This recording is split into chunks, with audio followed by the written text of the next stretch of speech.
məlumat verəcəm fəaliyyətlə bağlı. Biz biliyin növlərini keçmişdik də, düzdür? İndi fəaliyyətin növləri haqqında danışacağıq. Ümumiyyətlə, fəaliyyətin neçə növü var? Fəaliyyətin 3 növü var. İdraki, ünsiyyət və psixomotor. İdraki deyəndə kognitiv, ünsiyyət deyəndə duyğusal, psixomotor deyəndə isə hərəki fəaliyyətdən söhbət gedir. Yəni, idraki fəaliyyətdə biz düşünməklə hərəkət aparırıq. Ünsiyyətdə danışmaqla hərəkət aparırıq. Yəni, kimlərləsə söhbət edirik, qarşılıqlı əlaqədə biz hərəkət aparırıq da, yəni, mübadilə edirik. Psixomotor fəaliyyətdə isə bu ümumi hərəkətlə bağlıdır. Yəni, müəllim dərs zamanı bu 3 fəaliyyət növünü birlikdə inkişaf etdirməlidir. Məsələn, gəlin nümunə deyim sizə tarix dərsindən. Tarix dərsində şagirdlər hadisələri müqayisə etməyi bacarırsa, bu idraki fəaliyyət. Müzakirə aparmağı bacarırsa, ünsiyyət fəaliyyətidir. Hadisə ilə bağlı hər hansı bir rəsm çəkə bilirsə, bu artıq nədir? Psixomotor fəaliyyətdir. Və yaxud, bəli, psixomotordur. İdraki fəaliyyət, ümumiyyətlə bu fəaliyyətdə əsasən düşünmə və anlama daha çox ön planda olacaq. Məsələn, nümunə deyək ki, riyaziyyatda hər hansı bir məsələni həll edən zaman düşünürük, mətn üzərində təhlil aparan zaman düşünürük, iki hadisə var, müqayisə edən zaman düşünürük və yaxud qayda izah edirəm sizə hal-hazırda, birinci özüm düşünürəm, sonra sizə izah edirəm. Düsturu yada salanda düşünürük, hər hansı bir təcrübə iş aparmışıq, nəticə çıxaran zaman düşünürük ki, bunun belə oldu, nəticəsi nə olacaq? Yəni, idrakda bizim əsas hissəmiz düşünmədən ibarətdir. Ünsiyyətdə isə qarşılıqlı fəaliyyət, yəni fəaliyyət burada danışıq nəzərdə tutulur. Ünsiyyət qurmaq, qarşı tərəfə fikir bildirmək, münasibət göstərməklə bağlı olur ünsiyyət. Məsələn, dərsdə kiməsə fikir bildirir şagird, ünsiyyət bacarığıdır. Müəllimin suallarını cavablandırır, ünsiyyət bacarığıdır. Qrup işində müzakirə aparır, bu da ünsiyyətdir. Rollu oyunlarda iştirak edir, hekayə danışır, başqasının fikrinə münasibət bildirir. Bunlar hamısı ünsiyyət fəaliyyətidir, yəni. Ümumiyyətlə, psixomotor fəaliyyətdə isə müəllimlər, burada əsasən fiziki hərəkət ön plandadır. Yəni, praktik bacarıqlarla yanaşı fiziki hərəkətlər də ön planda olacaq. Məsələn, rəsm çəkmək, yazı yazmaq, maket hazırlamaq. Yəni, bir şey burada hazırlamaqdan söhbət gedir, praktikadan söhbət gedir. Və yaxud idman hərəkətləri etmək, tullanmaq, qaçmaq, musiqi alətində hər hansı birində ifa etmək, jest mimikalardan istifadə etmək. Bunlar hamısı psixomotor fəaliyyətə aiddir. Ümumiyyətlə, gəlin bir daha belə izah edək. İdraki nə oldu? İdraki fəaliyyəti o oldu ki, orada fərqləndirəcək, müqayisə edəcək, təhlil edəcək, dərk edir, qəbul edir, əzbərləyir. Məsələn, şagird nəğməni tutaq ki, əzbərləyir. Dərsdə əzbərləyir də nəğmənin sözlərini əzbərləyir və yaxud şeir əzbərləyir, düstur əzbərləyir. Bu artıq idrakidir. Yəni, burada gördüyü müşahidələrdən nəticə çıxardır və yaxud qaydanı anlayır, həll eləyir, hesablayır, əsaslandırır, yada salır. Bunlar hamısı idraki fəaliyyətə aiddir. Ünsiyyət fəaliyyətinə aiddir. Məsələn, bir şagird digərinə reaksiya verir. Nədir? Ünsiyyət fəaliyyətidir. Sual verir, ünsiyyət. Sualı cavablandırır. Ünsiyyət fəaliyyəti emosionaldır, onu deyirsiniz? Necə? Bəli, ünsiyyət emosional nəzərdə. Bəli. Hə. Mən sizə sadə dillə deyirəm ki, siz elə yadınızda qalsın. Bəli, siz dediyiniz emosional. Yəni, emosionalda biz sualları cavablandırır, münasibət göstərir. Yəni, burada rol oyun səhnələşdirə bilər. Psixomotor fəaliyyətdə dedim, rəsm çəkir, piano ifa edir, quraşdırır, yazır, hoppanır, qaçır. Yəni, burada əsas mimikalardan istifadə edir. Əsas məqsədimiz nədir? Hər hansı bir burada hərəkət var, hər hansı bir praktika var, bacarıq var. Aydın oldu? Fəaliyyət hissəmiz sadəcə bundan ibarət idi. 3 hissədən ibarət oldu. Hamısına aid də nümunələr söylədik. Bizim ən əsas deyəndə, yəni bizim mənə görə müəllimlər üçün ən ağır dərslərdən biridir. İndi bilmirəm, bu mövzu ilə bağlı. Əslində, mən müəllim olaraq bunu söyləməməliyəm, çünki sizin gözünüzü qorxutmamalıyam. Amma bir çox müəllimlərin də ən sınıq yerlərindən biri taksonomiya dərsidir. Çünki çətinlik çəkirlər taksonomiya dərsində. Biz ilk öncə taksonomiya nədir onu öyrənəcəyik. Baxın, bu PDF-i sizə göndərəcəm dərsdən sonra. Taksonomiya sözünün mənası Yunan dilində qayda ilə yerləşmə deməkdir. Namusi özü isə qanun deməkdir. O da Yunan dilindədir, qanun deməkdir. Taksonomiya sadədən mürəkkəbə. Gəlin bunu sizə rahat dildə izah edeyim. Biz əgər sadə işləri bilməsək, mürəkkəb işləri bilə bilərikmi? Adi gəlin ev işlərindən götürək. Birinci sadə işlərdən başlayırıq. Hətta yemək bişirməyə belə birinci sadə işdən başlayırıq. Birinci yumurta sındırıb yeyirik də, müəllimlər, qayğanaq yeyirik. Sonra yavaş-yavaş hamı birdən-birə aş bişirə bilmir ki, hamı birdən-birə dolma bişirə bilmir ki. Həmişə sadə yeməklərdən başlamışıq da öyrənməyə. Və yaxud hər hansı bir iş olsun. Yenə hər birində sadə işdən başlamışıq. Başqa bir nümunə deyim onun üzərində. Məktəbdə şagirdlər birinci nə edir? Birinci toplamanı öyrənir, çıxmanı öyrənir, vurmanı öyrənir, bölməni öyrənir. Sonra gəlir artıq 10-cu 11-ci sinifdə nə öyrənir? Daha böyük bəhslər, trigonometriya, limit, funksiya və s. Görün, bu uşaq birinci sadəni öyrəndi, şagird sadəni öyrəndi, sonra mürəkkəbə. Bax, taksonomiyada sadədən mürəkkəbə doğru zəncirvari iyerarxiyadır. Yəni irsilik xüsusiyyəti daşıyan anlayış sisteminə deyilir. Bir daha deyirəm, biliklərin sadədən mürəkkəbə doğru sistemli şəkildə qurulmasıdır. Yəni təhsildə bu anlayışı biz şagirdin öyrənmə prosesinin mərhələlərlə inkişaf etməsini izah edir. Şagird birdən-birə yüksək pilləyə qalxmır ki, biz 11 il ərzində şagirdə nə edirik? Mərhələli şəkildə tədris zamanı sadədən mürəkkəbə doğru sistemli şəkildə təhsil veririk. Və bu təhsildə də, bu təhsilin anlayışında da şagirdin öyrənmə prosesinin mərhələlərlə inkişaf etməsini izah edəcək taksonomiya bizə. Bu modelə görə, yəni taksonomiya modelinə görə şagird əvvəl sadə məlumatları yadda saxlayır, daha sonra onları anlayır, tətbiq edir, təhlil edir, qiymətləndirmə aparır, məsələn, hər hansı bir məsələ üzərində. Sonda şagird hər hansı bir yeni ideyalar verə bilər. Yəni, bu yanaşma Benjamin Bloom tərəfindən hazırlanmış bir, daha sonra da təkmilləşdirilmiş bir modeldir. Birinci Bloom tərəfindən hazırlanıb 1956-cı ildə. Daha sonra təkmilləşdirilmiş hissəsi cədvələ diqqətlə baxsanız görərsiniz ki, Anderson və Kraslov tərəfindən 2001-ci ildə təkmilləşdirilmişdir. Gəlin elə bu cədvəl üzərində biraz danışaq. Baxın, Bloom taksonomiyasına əsasən birinci nə gəlib? Birinci gəlib bilmə. Sonra nə gəlib? Anlama.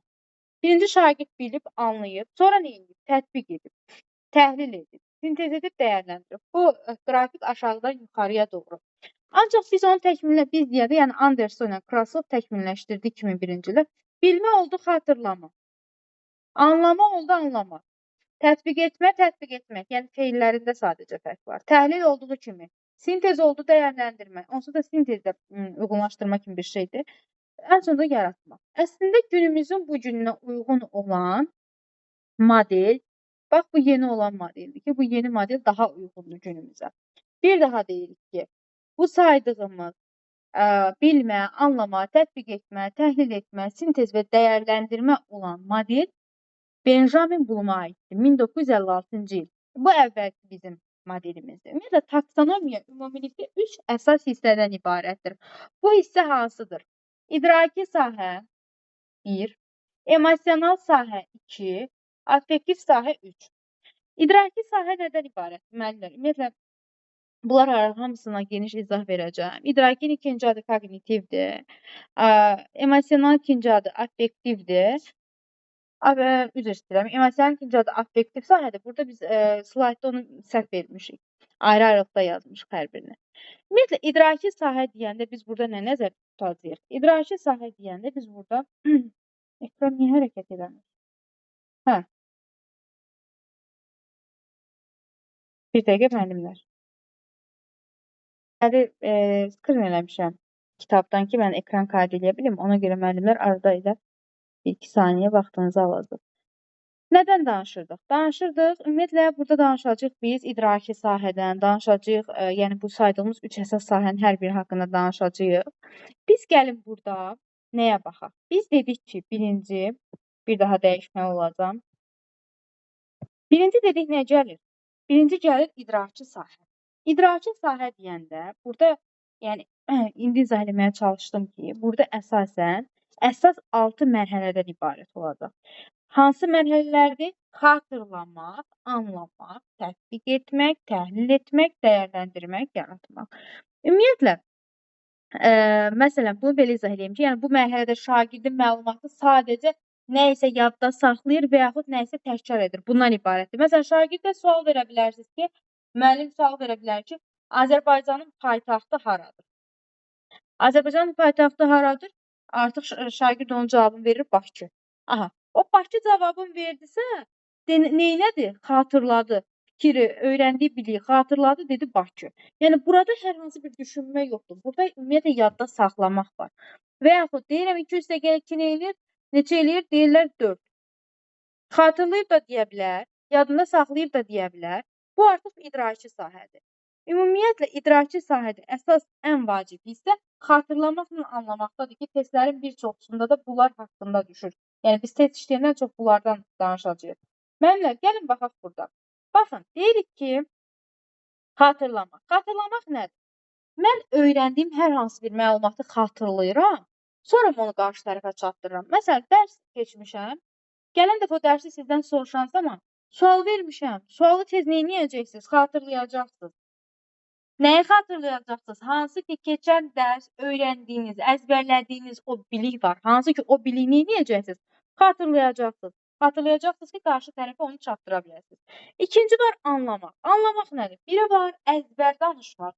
İnsan var, həqiqətən tanıyıram. Kitabı necə oxuyur, nöqtəsinə qədər əzbər. Bir cümlə belə yayındırmır. Bir də var, oxuduğunu, öyrəndiyini öz dilindən, sözlərinlə deməyə bacarırsansa, deməli anlamısan. Məsələn, məktəbdə biz şagirdlərə həmişə deyirik ki, kitab cümləsi ilə danışma, ay balam. Öz cümlələrlə ifadə et. Mən bilim ki, sən bu dərsi anlayırsan, yoxsa yox. Şagird var, çox əzbərçidir.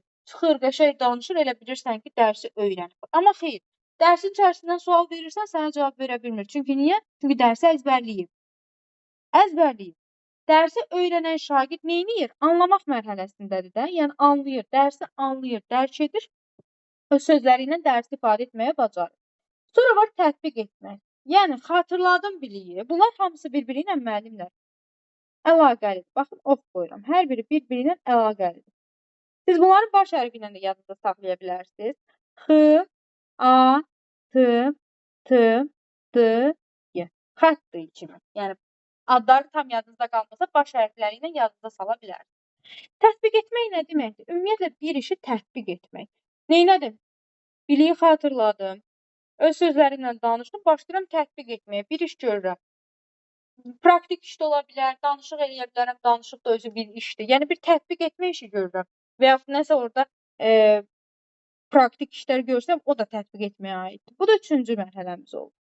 Təhlil etmək. Oxuduğum, anladığım, tətbiq etdiyim fikirlərimi və yaxud dərs barəsində mən onu sonda neynirəm? Analiz edirəm, təhlillər aparıram. Sonra dəyərləndirmək. Dəyərləndirmək onun haqqında bir fikir bildirmək, bir münasibət bildirmək deməkdir. Ən sonda yaratmaq, kəşf etmək. Burada artıq yeni ideyalar ön plana çıxacaq. Yəni, şagird hansı yeni ideyaları ön plana çıxardar? Burada mən açar sözlərdən istifadə etmişəm. İndi baxaq. Testdə bu açar sözlər sizin çox ehtiyac olacaq, yəni çox dadınıza satacaq. Bunlar hansılardır, müəllimlər? Baxın, birinci başlayırıq xatırlamaq. Xatırlamaq dedik ki, bayaq saydığımız o cədvəl var idi, hansı ki 6 dənə orada 1, 2 belə aşağıdan yuxarıya doğru nömrələnmişdi. O cədvəl xatırlamaq ən birinci, yəni ən alt hissəsində yerləşir. Ən alt hissəsində. Dedik ki, xatırlamağa nə aid oldu? Əzbərlədiyimiz bilik, əzbərçi bilik aid oldu. Məsələn, mən bugün öyrənmişəm ki, Azərbaycanın paytaxtı Bakı şəhəridir. Bu artıq əzbərçi bilikdir. Yəni, bu mənim beynimdən silinməyəcək. Buna heç bir dəyişiklik etməyəcəm. Heç bir dəyişiklik etmədən söyləyəcəm. Əzbərçidirsə, bu xatırlamaqdır. Xatırlamağa aid feillər hansılardır? Seçmək, müəyyənləşdirmək, tapmaq, adlandırmaq, tanımaq, yada salmaq, tərif vermək, sadalamaq, təkrarlamaq, sıralamaq. Bu feillərin hamısı olan sözlər ümumiyyətlə stat gətirmək. Hamısı faktolojidir də bir növ əzbərçilikdir. Yəni, əzbərçi feillərdir. Məsələn, misal da gətirmişik burada xatırlamağa. Deyirik ki, sifətin neçə dərəcəsi var? Sifətin neçə dərəcəsi var? Bilirik ki, sifətin mən bildiyim qədər 3 dərəcəsi var. Mən bildiyim qədər deyə də 3 dərəcəsi var. Şəki xanlığı tarix müəllimi deyiləm. Buna cavab verə bilmərəm tam dəqiq. İsmin neçə halı var? 6 halı var. Yəni bu hər hansı bir biliyə əsaslanır. Və yaxud burada nə vaxt sualı verir. Nə vaxt sualı verirsə müəllimlər, bunun deməli konkret bir cavabı var da, düzdürmü? Nə vaxt? Bunun bir konkret cavabı varsa, bu da əzbərçi bilikdir. Tutaq ki, deyir ki, 1900 neçənci il, 1800 neçənci il. Bu da bir faktə əsaslanır. Şəxsiyyətlər, tarixlər, yerlər, terminlər, təriflər, qaydalar ümumiyyətlə xatırlamaqla bağlı olan əzbərçi xarakterli nə varsa hamısı xatırlamaq mərhələsinə aid olacaq. Aydın oldu? Bu feillər sizin köməyinizə çox çatacaq. Müəllimlər, test işləyəndə belə açıb deyəcəksiniz ki, müəllimə, nə yaxşı bu PDF-i bizə göndərmişsiniz. Çünki bunu sırf kitabın içərisindən seçərək yazılıb. Yəni bu çox vacibdir bu feillər. Yəni testlərdə də bu feilləri əzbərləsəz asanlıqla siz bu mərhələlərin hamısını tapacaqsınız.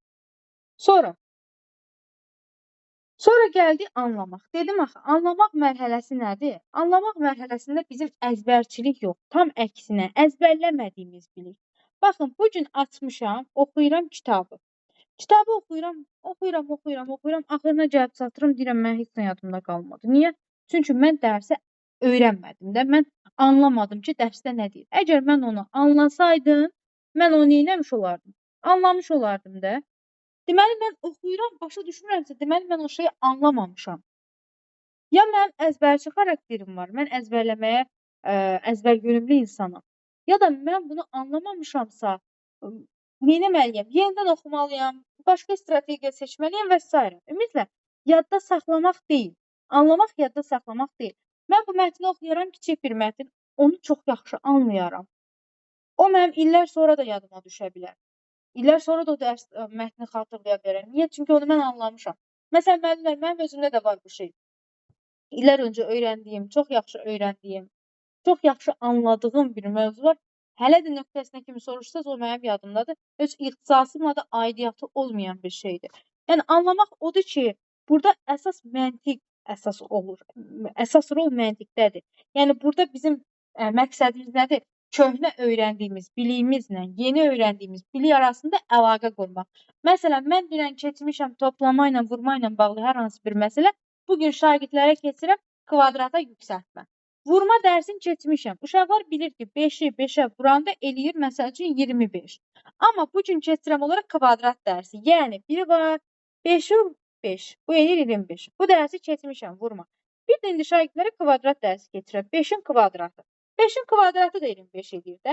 İndi şagird anlamalıdır ki, bu 5 üstü 2 də 5 vur 5 deməkdir. Müəllimə mənə qaydada onu izah etməyə çalışır.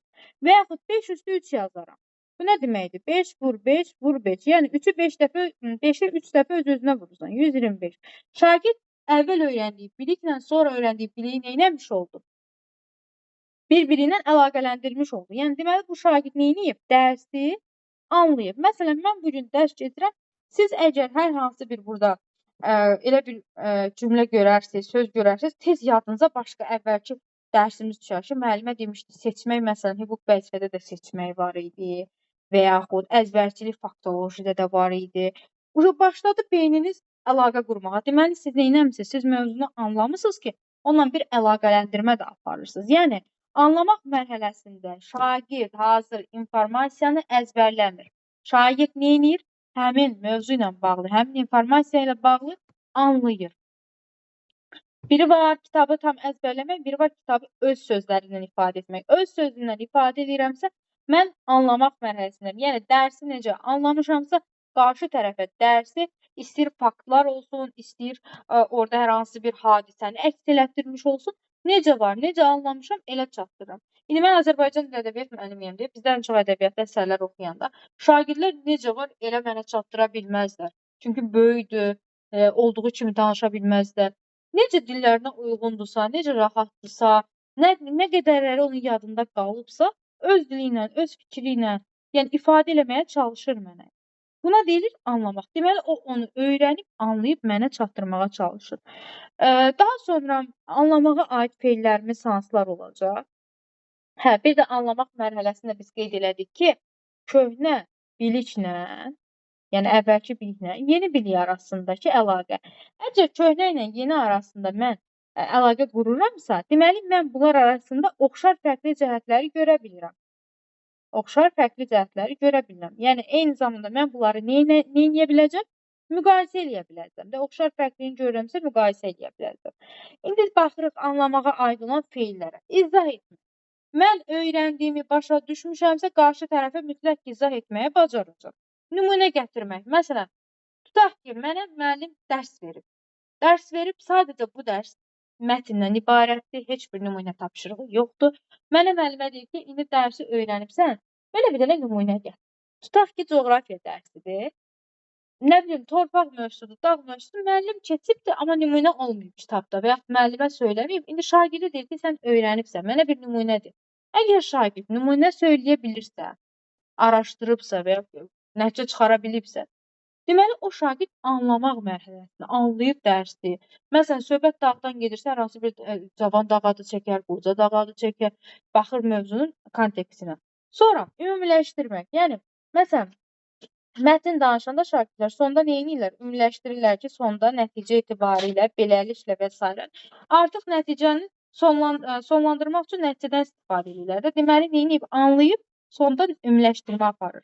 Təsnif etmək. Təsnif etməyin ikinci adı nədir? Qruplaşdırmaq. Yəni, şagird o qədər yaxşı anlayıb ki, qruplaşdırmağı bacarır. Nəticə çıxarmağı bacarır. Baxın, müqayisə etməyi bayaq dedim. Müqayisə etməyi bacarır. İzah etməyi 2 dəfə yazmışıq. İzah etməyə bacarır. Təsniflə qruplaşdırmaq demək olar ki, eynidir. Təsvir etmək. Hər hansı bir əsəri oxuyub, başlayır onu təsvir etməyə. Hətta təhlil də edə bilər orada. Yəni, anlayan bir şagird təhlil işləri də apara bilər. Sonra, müəyyənləşdirmək, öz sözü ilə demək, xülasə etmək. Xülasə də yəni qısa bir məzmundur. Aydınlaşdırmaq, səbəbi tapmaq. Əgər şagird oxuduğu informasiyanı düzgün anlayıbsa, nə edəcək? Səbəbi araşdıracaq da, səbəbi görəcək. Məsələn, bir problem var, teksti oxuyub, görür ki, mətnin içərisində hadisədə bir problem var. Orada artıq şagird səbəbi görə bilir ki, səbəb nədir? Deməli, nə edib? O informasiyanı anlayıb. Eyni zamanda da araşdırmaq, anlamaq mərhələsinə aiddir. Bu da belə. İndi, burada da müəllimlər nümunələrimiz var. Gəlin baxaq. Deyir ki, esse ilə inşanın fərqi nədir? Baxın, indicə dedim axı, müqayisə.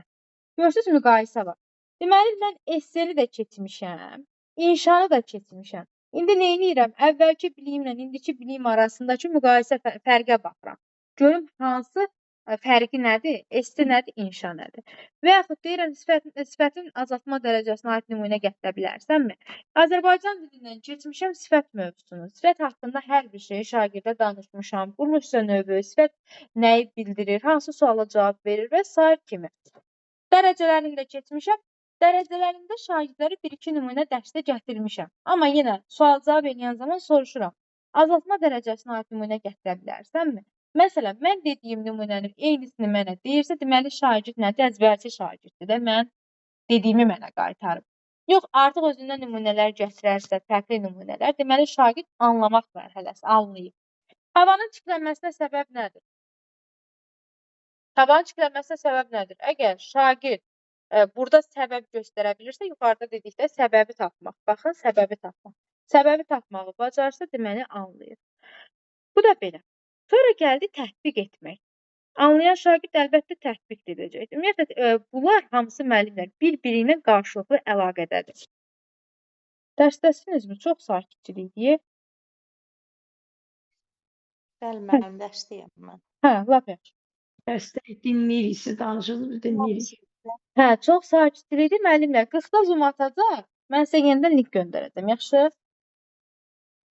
Tətbiq etmək mərhələsi. Tətbiq etmək nədir? Yəni ki, burada biz hər hansı bir işi icrasını görəcəyik. Yəni, əgər bir şagird dərsi, mövzunu, informasiyanı anlamasa, dərk eləməsə, o tətbiq etməyəcək. Mən mövzunu anlamıram. Bax, keçdiyim mövzunu anlamırsınız. Testdə tətbiq eləyə bilərsiniz. Mümkün deyil. Eyni zamanda anlaya bilməyən insan tətbiq bu mümkün deyil, olmayacaq. Məsələn, keçirik, təsvir incəsənət müəllimlərindən götürək, tab olaraq yenə deyirəm, o barədə bilgili olmasam da, rəng çağrıların, məsələn, şagirdə öyrədirsiniz də, isti rəng, soyuq rəng. Əgər şagird rəngi bilməsə, istifadə qaydalarını bilməsə, siz sabah ona gözəl bir şəkil çəkmək üçün bir tapşırıq versəniz, o onu tətbiq eləyə biləcək, eləyə bilməyəcək. Yəni tətbiq etmək nədir? Bu gün müəllim mənə rənglərin çalarlarını öyrədirsə, ona görə öyrədir ki, mən sabah bunu istifadə eləyəcəm. Bəlkə mən sabah rəssam olmayacam, amma mən sabah dizayner ola bilərəm, divarlara şəkil çəkərəm və yaxud fərqli də bir dəqiqə dizaynla o qədər şeylər etmək olur ki. Dizaynla bağlı bir Müəllimə, düşünürəm. bu prosedural biliyə aid etmək olar. Nəyi müəllimə? Tətbiq etməni prosedural biliyə aid etmək olar. Əgər ardıcıllıq Yoxsa varsa olar. Prosedural, baxın Yəni bu- nədir? Əlbəttə proseduralla əlaqəsi var. Bəli. Ardıcıllıq var axı, algoritm var. Tətbiq bütün etmək, hallarda var, yoxsa müəllimə, bütün yoxsa hallarda yox. seçməliyik Baxın onu da? dedim də, dedim ki, situasiyaya baxırıq. Bütün halda yoxdur. Situasiyaya baxırıq. Məsələyə baxırıq. Ardıcıllıq varsa, orada bəli, prosedural götürəcək. Ardıcıllıq yoxdursa, avtomatlaşdırma yoxdursa, Məsələn, orada müəllimə, burada məsələn tətbiq etmək feillər var ha. Hı -hı. Burada məsələn hansında bizə açar söz kimi olar ki, bu prosedural biliyə də aiddir. Hə, indi ora gələndə deyərəm, olar müəllim, bir dənə fikrimi yekunlaşdırım. Yes. Aha, tətbiq dedik ki, nədir? Praktik şəkildə biz öyrəndiyimizi həyata keçirməliyik. Bu gün mən şagirdə rəng çalarlarını öyrədirəm. Əgər şagird onu tətbiq edə bilmirsə, deməli onda tətbiq etmək formalaşmayıb. Qaldı prosedural biliklərlə əlaqəli olub olmaması. Ümumiyyətlə demişdik, prosedural bilik nədir? Addım-addım, ardıcıl.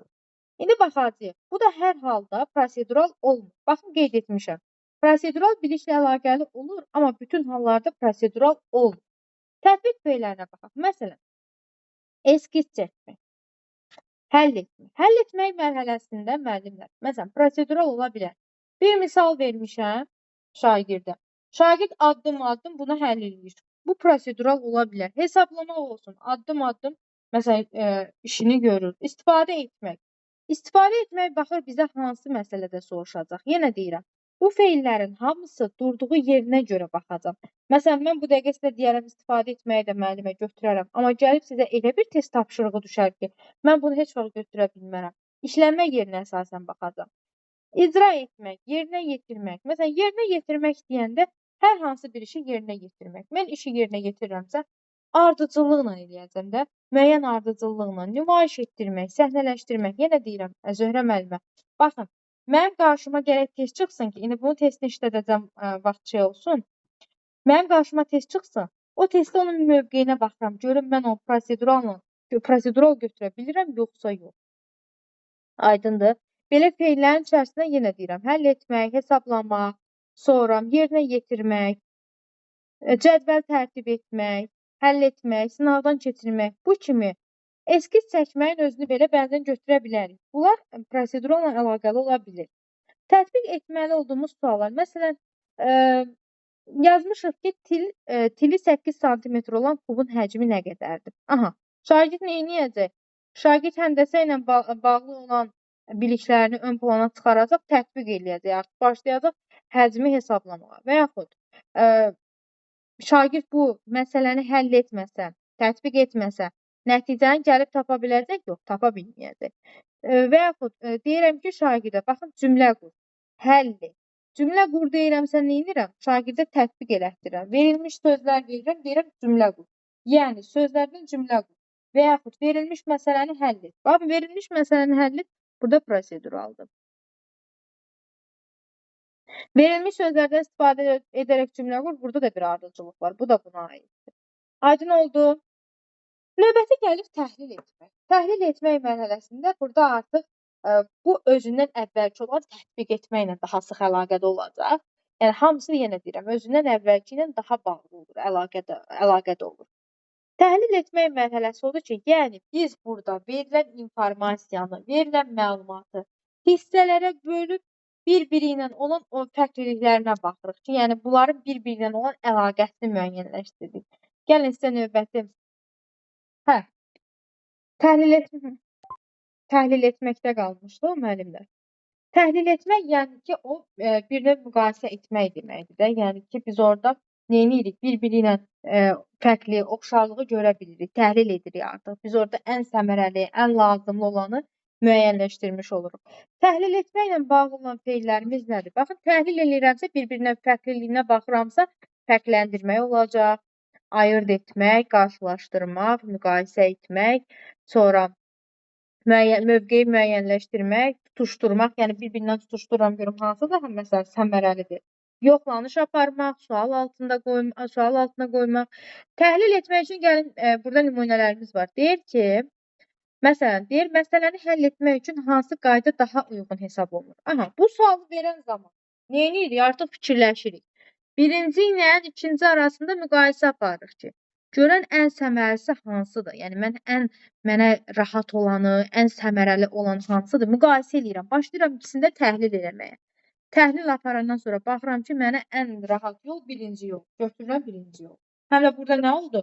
Müqayisə oldu, bir-birindən ayırd elədim, bir-birindən tutuşdurdum, yoxladım. Hamısı buna aid oldu. İkinci Rus-İran müharibəsində həlledici məqam nə idi? Aha. Nə idi? Başlayırıq 2-ci Rus-İran müharibəsini başdan ayağa təhlil edirik. Baxırıq görək ki, burada o məqam nə idi? Yenə təhlil etməyə aiddir. Qarşılaşdırıram bütün o baş verən prosesləri bir-biri ilə ki, görən məsələn bu ildə bu filan baş verib. İndi tarixlə bağlıdır da, bunu daha çox tarix müəllimləri daha dəqiqdirlər. Yəni nədim? Təhlil etdim. Təhlil etməyə aid olan tapşırıqlar məsələn deyir, əsərin əsas ideyasını müəyyən edin və yaxud təhlil edin. Eyni şeydir də. Neynirəm? Əsər oxuyuram, başdan ayağa təhlil edirəm. Özdə ən çox bilirsiniz hansı fəndədir bu? Ədəbiyyat fənnində. İnanırsınız, o qədər təhlil etmə var ki, sən gərək o əsəri başdan ayağa oxuyasan ki, və yaxud o əsərdən, o bilikdə, informasiyadan məlumatlı olasan ki, sən oradan bir nəticə çıxardırsınız. Özdə ki, o nəticə elə bir nəticə olur ki, inanın ki, gözlədiyin nəticə də olmur da. Yəni çox az, çox kiçik. Bəzən də çox vaxt belə olmur. Bəzən belə nəticələrlə də qarşılaşırıq. Necə riyaziyyat fənnində uzun məsələləri hesablayıb gəlib bir cavabı alırıq. Bəzən də biz elə çox lazımsız cavablarla qarşılaşırıq. Sonra var dəyərləndirmək. Dəyərləndirmək nədir? Yəni ona münasibət bildirmək deməkdir. Münasibət bildirmək. Yəni dəyərləndirmək odur ki, belə deyək sizə. Bax, dəyərləndirmə mərhələsi də özündən əvvəlki təhlil etmə mərhələsi ilə çox yaxından demək olar ki, əlaqədədir. Dəyərləndirmə, münasibət bildirmə, sonra qiymətləndirmə, bunlar hamısı bir-birindən, hətta bura qiymətləndirmə də yaza bilərik. Qiymətləndirmə. Bunlar hamısı bir-biri ilə demək olar ki, sinonim sözlər hesab olunur. Yəni bir-birlərinə oxşar sözlərdir. Biz dəyərləndirmə zamanı biz işin ən yaxşı və ən pis tərəflərini görəcəyik. Yəni işin müsbət və mənfi tərəflərini görəcəyik. Və nə edəcəyik? Bu gördüyümüz tərəflərə qarşı qərəzsiz yanaşacağıq. Qərəzsiz nə deməkdir? Yəni biz onlardan qərəzli şəkildə olmayacağıq da. Qərəzlini artıq ötən dərslərimizdə keçmişdik. Məsələn, deyirdik ki, müəllim şagirdlə olan probleminə görə qərəzli yanaşırdı. Yəni onun qiymətlərini aşağı salırdı. Yəni qərəzli odur ki, yəni şəxsi qərəzliyi var idi. Amma qərəzsiz odur ki, heç bir qərəzlilik olmamalı. Yəni qərəzsiz şəkildə olmalıdır. Ümumiyyətlə dəyərləndirmə zamanı biz tənqidi təfəkkürü formalaşdırırıq həm də. Niyə? Çünki biz orada nə dedik? Həm mənfi, həm müsbət dedik. Mənfi fikir söyləyən zaman biz qarşı tərəfdən hər hansı bir ifadəni işlədə bilərik. Ki, o heç bizə uyğun olmaz, necə uyğun olmaz. Yəni fikir olaraq üst-üstə düşməz. Mən bu zaman nəyi formalaşdıracağam? Tənqidi təfəkkürümü formalaşdırmış olacağam. Qarşıma problemlər çıxacaq, problemləri dəyərləndirəcəm, onlardan nəticə çıxardacağam, münasibət bildirəcəm və sair və ilaxır. Yəni tənqidi təfəkkürlə bağlı olan bütün problemlər və ya gördüyümüz məlumatlar burada öz əksini tapacaq. Dəyərləndirmə mərhələsində olan feillər hansıdır? Bax, qiymətləndirmək, yoxlamaq, əsaslandırmaq, mühakimə etmək, dəyərləndirməyin özü, müdafiə etmək, qərara gəlmək. Gəlin baxaq. Dəyərləndirmə mərhələsinə aid olan suallar hansılardır? Siz riyaziyyatı elmlərin şahı hesab edirsinizmi? Məsələn, mənə sual verirlər, siz riyaziyyatı şah hesab edirsinizmi? Müəllim var, həqiqətən öz fənnini o qədər çox istəyir. Həqiqətən çox istədiyinə görə öz fənnini həmişə şah görür. Amma da alimlər də təsdiq ediblər ki, riyaziyyat elmləri şahıdır. Mən olsam, mən deyərəm ki, hə, yəqin ki, elədir də. Necə deyirsiniz? Çünki, məsələn, Azərbaycan dili olsun belə riyaziyyatla əlaqəlidir. Bütün fənlər riyaziyyatla əlaqəlidir. Çünki hər bir fəndə ən azından bir dəfə də olsun hesablama işləri, tarixlərdə olan rəqəmlər, hansı fəndə öyrənilir? Riyaziyyatda öyrənilir də. Bazı rəqəmlərdir. 1-dən 9-a qədər. Hansı müəllim öyrədir? Riyaziyyat müəllimi öyrədir. Yəni, bütün fənlərin əlaqəsini izah eləməyə çalışıram ki, bütün fənlər riyaziyyatla əlaqəlidir. Deməli, riyaziyyat elmlərinin şahı hesab edilə bilər. Bir müəllim qalxar deyər ki, edilmir. Hə, necə fikirləşdim? Tənqidi təfəkkürü formalaşdırırıq. Qarşımıza problem çıxdı. Düşünürük, problemi həll etməyə çalışırıq. Səmərəli yol axtarırıq. Bu zaman neyniyirəm? Dəyərləndirmə, münasibət bildirmə artıq burada formalaşır. Və yaxud bugün keçilən dərsimizə münasibətiniz necədir? Aha, münasibət soruşuram ki, mənim bax bugün kurikulyumdan dərs keçirəm. Mənim dərsimə münasibətiniz necədir? Necə dəyərləndirirsiniz? Müəllimlər, daha gülməli formada deyim. Kapital Bank'a zəng edirsiniz. Zəngin sonunda sizə bir dənə zəng gəlir. Deyir, bizim zəngimizi necə dəyərləndirirsiniz?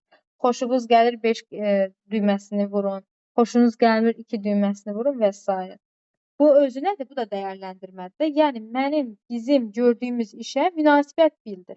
Adi evdə bir dənə yaxşı bir şirniyyat bişirən kimi evdə yedizdirmədiyimiz adam qalmır ki, sən Allah yed adına bax. Məqsəd nədir? İstəyirik ki, hamı ona nə bildirsin? Münasibət bildirsin də. Yaxşı deyən də olacaq, pis deyən də olacaq, ağız dadına uyğun olaraq. Sən artıq burada nə olmalısan? Sən artıq bax bu nümunəni yaxşı dedim. Sən artıq burada tənqidi düşünən bir insan olmalısan. Çünki qarşı tərəf sənə həm mənfi, həm də müsbət fikirlərini söyləyə bilər. Ağız dadına uyğun olaraq biri deyə bilər ki, çox şirindir, biri deyə bilər ki, nə isə əslidir və s. və ilaxır. Sən tənqidi düşünən insansansa, bütün insanların, bütün qarşı tərəfin sənə söylədiyi fikirləri nə etməlisən? Qəbul etməlisən, mənfi və müsbəti ayırmağı bacarmalısan. Və onların söylədiyi fikir sənin artıq nəyə aid olacaq? Dəyərləndirmə mərhələsinə, yəni sənin işinə fikir bildirəcəklər. Dəyərləndirməyə aid olan tapşırıqlar, məsələn, deyir, əsərin ideyasına münasibət bildirin. Əsər oxuyub, qurtarmışıq, tapşırıq olaraq sonda verir ki, əsərə münasibət bildir. Və yaxud şəkli çəkib bitirmişik, kitabın tapşırıq hissəsində verib ki, çəkdiyiniz rəsmin, məsələn, uyğunluq dərəcəsinə, nəsə uyğunluq dərəcəsinə münasibətinizi bildirin. Çəkdiyiniz şəkli dəyərləndirin və s. Belə tapşırıqlar görürüksə, bu artıq dəyərləndirmə tapşırıqdır. Və yaxud deyir ki, partiya yoldaşının fəaliyyətini qiymətləndir. Gör necədir də, münasibət necədir? Münasibət, yəni dəyərləndirmə mənasında münasibət deyirəm. Məsələn, dəyərləndirirəm ki, mənim partiya yoldaşım çox yaxşı oxuyur, Azərbaycan dili, riyaziyyat fənlərini çox yaxşı bilir, ancaq humanitar fənlərdə çox zəifdir. Neylədim? Başladım onu dəyərləndirməyə. Yəni, onunla bağlı olan nə varsa başlayıram atmağa, danışmağa, bir növ elə çıxır da. Ümumiyyətlə, dəyərləndirmə mərhələsi o deməkdir ki, fikir bildirmək, münasibət bildirmək, dəyərləndirmək. Bax bu. Məncə ən asan içərisində elə budur. Daha sonra müəllimlər gəlir sonuncu yaratmaq. Biz yaratmaqda, deməli, biz yaratmaq mərhələsində adından bəllidir. Burada yeni nələrsə yaranacaq. Çıxamız niyə yazmadı? Burada yeni nələrsə yaranacaq. Yaratmaq. Burada yaratmaqdan söhbət gedir. Taksonomiyada ən yüksək, ən üst, ən yüksək mərtəbə, necə 9, 12, 15, 17 nəsə belə mərtəbələrin ən üst hissəsi olur ha. Taksonomiyada ən üst hissəsi yaratmaqdır. Çünki yaradan şagirdlər çox azdır. Yaratma mərhələsi o deməkdir ki, nə isə icad etmək, nə isə yaratmaq, yeni bir fikir söyləmək. Burada da yaradıcı təfəkkürdür də. Necə ki, biz dəyərləndirməkdə dedik, tənqidi təfəkkür formalaşır. Yaratmaq mərhələsində də, necə dedim, indi fikrimi unutdum.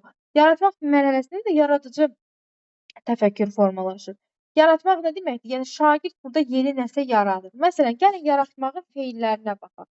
Deyir ki, quraşdırmaq, irəli sürmək. Şagird sinifdə bir fikir irəli sürdü. Şagird nə isə modelini qurdu, nə isə yaratdı, dizayn etdi. Tutaq ki, texnologiya dərsi, təsvir-incəsənət dərsinə daha uyğundur.